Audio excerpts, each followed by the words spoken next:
Hello and welcome to Spotlight, a series where we talk to all of our founders and hear directly from them everything that's exciting and what keeps them on their toes.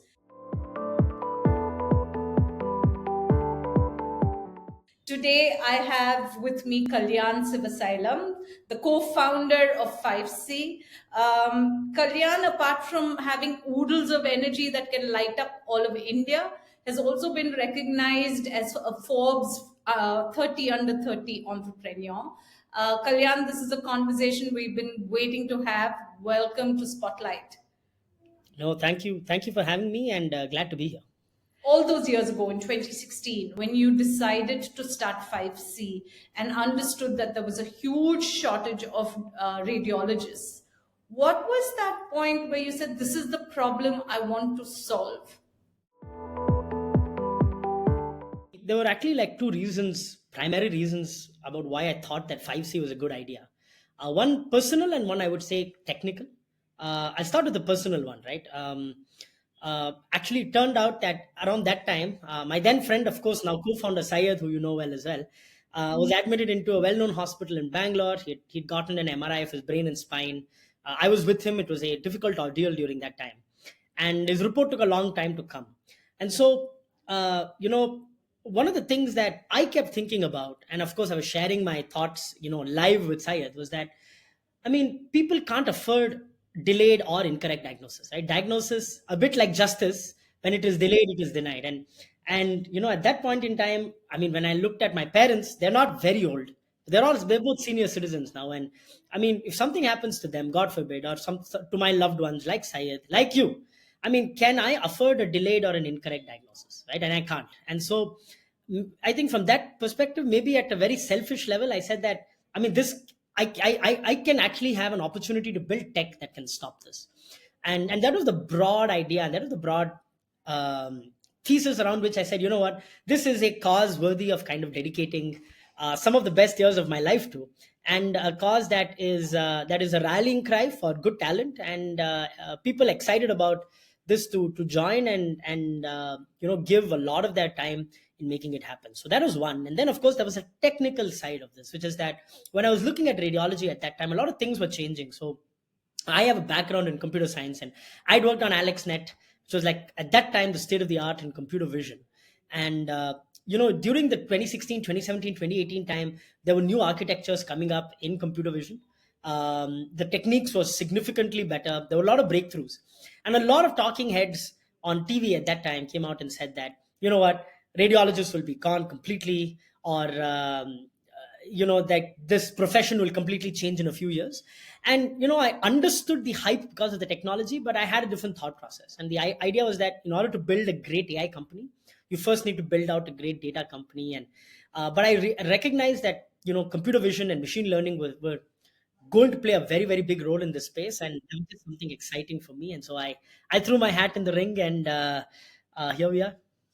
But you have been ahead of this almost from the very beginning, even if not from the very beginning. How Mhm. have you been using AI to just make 5C the cutting edge company that it is? In healthcare, just like in radiology, there are basically only three vectors: there's cost, there's quality, there's access. And AI is this incredible new and exciting technology that actually allows us to now increase productivity of human effort significantly. And so the real thesis of AI is, can you convert the service of healthcare into the good of healthcare? Can you convert the service of radiology reporting into the good of a radiology report? Just like 200 years back, the service of shoemaking became the good of a shoe, and today everybody has multiple shoes. Can you convert the service of radiology into the good of radiology, which greatly increases access while reducing quality, while reducing cost and improving quality, right? That is the thesis. And so all the AI that we're trying to build, be it in computer vision or large language models, helping radiologists report more accurately, helping them give the right diagnosis, helping them give a right differential diagnosis that can help a physician kind of weed through this very detailed report, are all very, very exciting things. Of course, there's a lot of technical stuff in how we use computer vision and how we use large language models. But the broad thesis is, we pick problems that allow us to increase quality or keep it standard while allowing us to convert this service into the good. And that's the thesis. And that's why it's so powerful. And that's why you see so many people excited about this space. You know what you spoke about when you mentioned AI, you also mentioned costs. You always Yep. cue my next question very nicely. We can't have a conversation today, and especially with what you're doing, and not talk about DeepSeek. Of course. Everybody who knows or doesn't know is talking about DeepSeek. My parents asked me about it recently. So this has hit peak. Yeah, Yeah. Yep. exactly. Yep. And you spoke about cost reduction, which is really primarily what today's understanding of DeepSeek is. Sure. It is really disrupting what AI can do.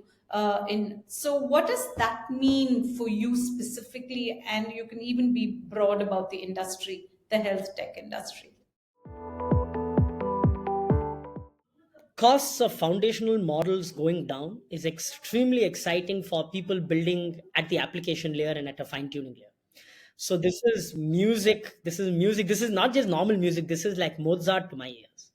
Because what this means is that now my ability to get high quality inference at a much lower cost will allow me to iterate much faster on my technology and pass on those new technologies and new benefits to my customers. And so I think there's already a massive downstream effect. And I'll give you an example, right? Like in 5C, we have been using a bunch of fine-tuned LLMs. Some of them have been built on Mistral, some have been built on Gemma, etc. So there have been multiple of them. But when DeepSeek came out, and they came out with reasoning as well, and along with an API, that's now allowed us to try a lot of new interesting things, right? And we're able to feed it significant non-trivial amount of context.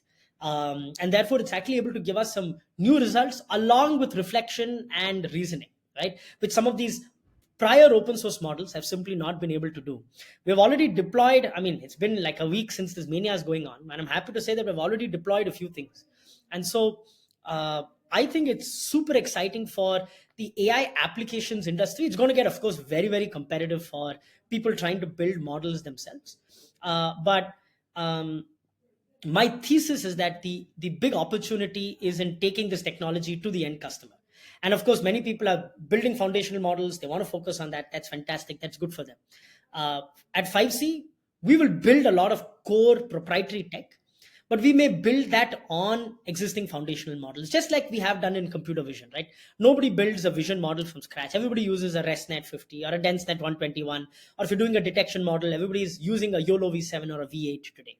And so um, you don't have to you don't have to necessarily own the land on which you grow your vegetables and then serve that to your end customer, right? You have to understand what's your core. So I think for people building in AI, this is a very, very exciting, interesting time, and it's also a time where you can be disrupted yourself. So you better keep your antenna up to really build new stuff. Kalyan, I want to end with a bit of learning. I always peer-to-peer learning is really one of the anchors of what supports entrepreneurship, Hmm. and perhaps we can use your reflection of a young Kalyan or younger Kalyan.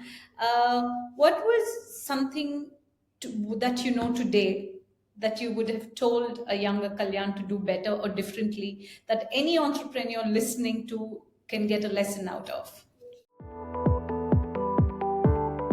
Everything takes its time. Your job is to put in the effort day in and day out, and um, measure yourself daily on the efforts that you're putting in.